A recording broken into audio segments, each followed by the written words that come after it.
तो आज हमारे पास जो स्क्रिप्ट है वो राजस्थान के बारे में है और ये कोई मामूली टूरिस्ट गाइड नहीं है। नहीं, बिल्कुल नहीं। ये सीधे राजस्थान की आत्मा में उतरने की कोशिश करती है। वो क्या चीज़ है जो इस जगह को इतना खास बनाती है? सही कहा। और हमारे सामने जो ये दस्तावेज हैं, ये उसी संगम को समझने की एक कोशिश है। मतलब इतिहास, संस्कृति और लोग जो मिलकर राजस्थान को सिर्फ एक नक्शे पर मौजूद जगह नहीं बल्कि एक एहसास बनाते हैं। बिल्कुल। और हमारा काम है आज इसी एहसास को शब्दों में पिरोना। या स्क्रिप्ट की पहली ही लाइन बड़ी दमदार है। हाँ, राजस्थान की मिट्टी के कण कण में शौर्य की सुगंध है। हाँ, तो चलिए इसी सुगंध का पीछा करते हुए इस सफर को शुरू करते हैं। तो स्क्रिप्ट की शुरुआत ही इस दिलचस्प विचार से होती है कि राजस्थान का इतिहास पढ़ा नहीं जाता बल्कि महसूस किया जाता है।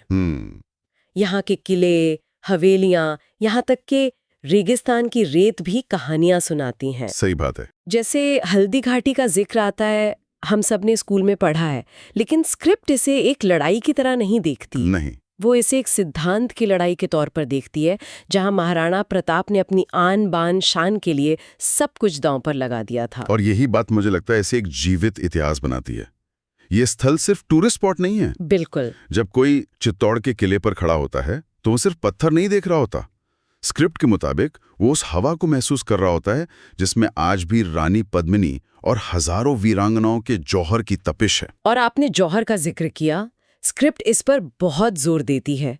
इसे सिर्फ एक ऐतिहासिक घटना की तरह नहीं बताया गया है। नहीं, इसे अस्मिता की चुनौती रक्षा के रूप में चित्रित किया गया है। हाँ, वो आत्म बलिदान की एक भयावह प्रथा जिसमें राजपूत महिलाएं दुश्मन के हाथों अपमान से बचने के लिए खुद को आग के हवाले कर देती थीं। और स्क्रिप्ट का नजरिया ये है कि एक कायरता नहीं थी, बल्कि अपने सम्मान को बचाने का सबसे चरम तरीका था। लेकिन ये एक बहुत ही जटिल और संवेदनशील विषय है। बिल्कुल।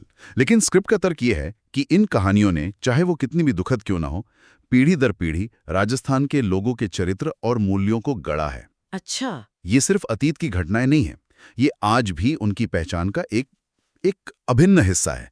ये बताती हैं कि उनके लिए सम्मान और स्वतंत्रता का क्या मतलब है। और इसी जीवित इतिहास का सबसे बड़ा सबूत शायद यहाँ के लोगों के चरित्र में मिलता है ना? हाँ, बिल्कुल। स्क्रिप्ट का अगला हिस्सा इसी पर फोकस करता है। शौर्य और बलिदान की वो परंपरा जो सिर्फ किस्से कहानियों में नहीं बल्कि यहाँ की रग रग में बसी है। महाराणा प्रताप, पृथ्वीराज चौहान, राणा सांगा, ये सिर्फ नाम नहीं है, ये ऊर्जा के स्रोत हैं। हाँ, और स्क्रिप्ट सिर्फ इन बड़े नामों की सूची नहीं देती, ये उस मानसिकता को उसे पकड़ने की कोशिश करती है। कैसे? जैसे मुझे स्क्रिप्ट की एक बात ने सोचने पर मजबूर कर दिया, जहां महाराणा प्रताप के संघर्ष का उदाहरण दिया गया है। वो घास की रोटी वाली कहानी। हाँ, अकाल में घास की रोटी खाकर भी मातृभूमि की रक्षा के लिए डटे रहना। ये कहानी हम सबने सुनी है, लेकिन स्क्रिप्ट यहाँ एक सवाल उठाती है।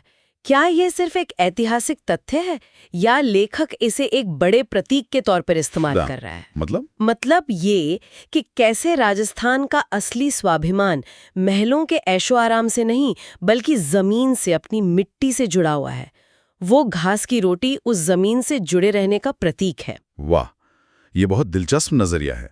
और स्क्रिप्ट इस शौर्य को सिर्फ पुरुषों तक सीमित नहीं रखती, जो कि अक्सर ऐसी कहानियों में होता है। हाँ, यहाँ महिलाओं के योगदान को बराबरी का दर्जा दिया गया है। बिल्कुल।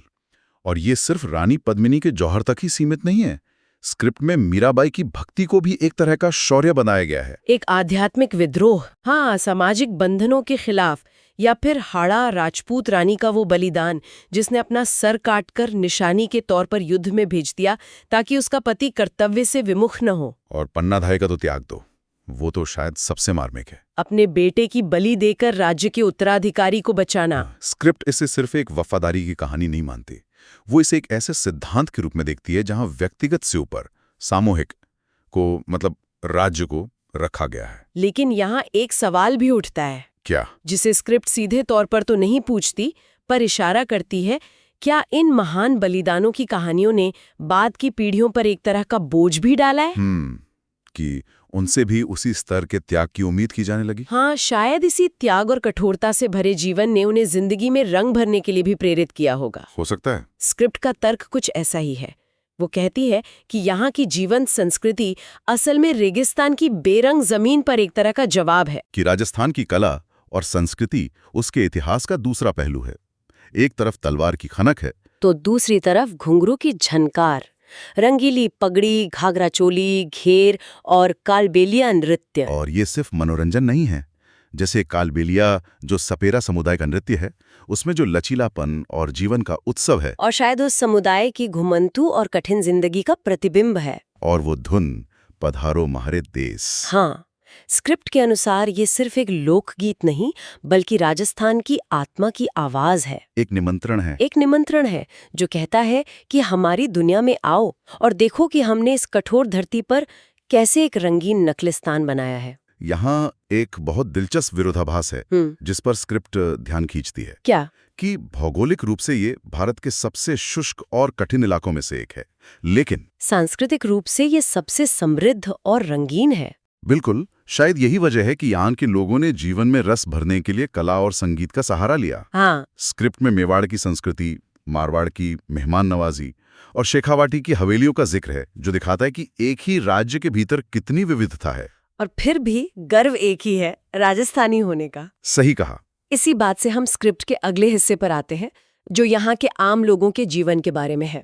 रेगिस्तान की तपती धूप, पानी की कमी। इसके बावजूद उनका हौसला कभी नहीं टूटता। स्क्रिप्ट में एक बहुत अच्छी लाइन है, कठिन परिस्थितियां इंसान को कमजोर नहीं और मजबूत बनाती हैं।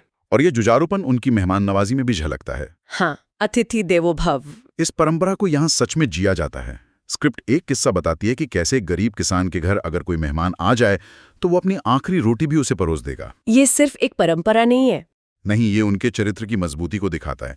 ये बताता है कि जिसके पास देने के लिए भौतिक रूप से कम होता है, वो दिल से सबसे ज्यादा अमीर हो सकता है।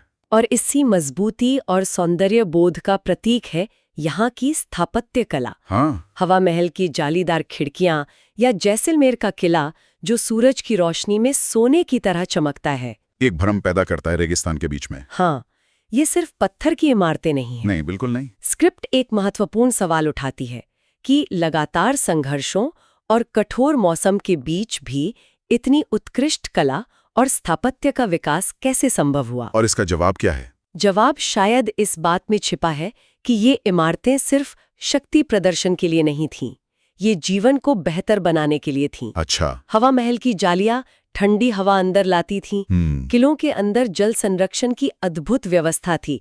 ये कला और विज्ञान का संगम है। और रणकपुर के जैन मंदिर, उसके संगमरमर के खंभों पर की गई नक्काशी को देखिए, वो भक्ति और धैर्य का चरम है। तो अगर इस पूरी चर्चा को हम समेटें तो स्क्रिप्ट के अनुसार राजस्थान सिर्फ किलों और महलों या शौर्य की कहानियों का देश नहीं है। नहीं, यह संस्कृति, कला, भक्ति, त्याग और गौरव का एक अनूठा संगम है।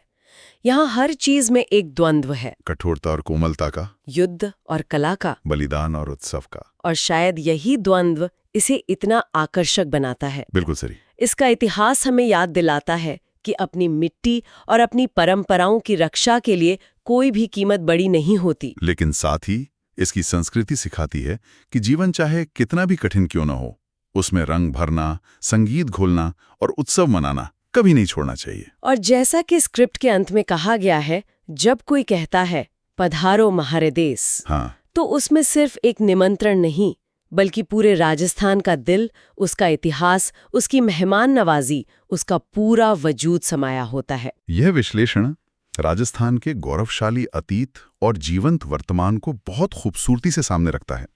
लेकिन यह मेरे मन में एक विचार छोड़ जाता है। क्या? एक ऐसा विचार जिस पर श्रोताओं को भी सोचना चाहिए। आज की इस तेजी से बदलती ग्लोबलाइज दुनिया में शौर्य, त्याग और परंपरा के ये गहरे मूल्य एक आधुनिक राजस्थानी की पहचान को किस तरह से आकार दे रहे होंगे? क्या ये मूल्य आज भी उतने ही प्रासंगिक हैं, या वे बस एक खूबसूरत विरासत बनकर रह गए हैं?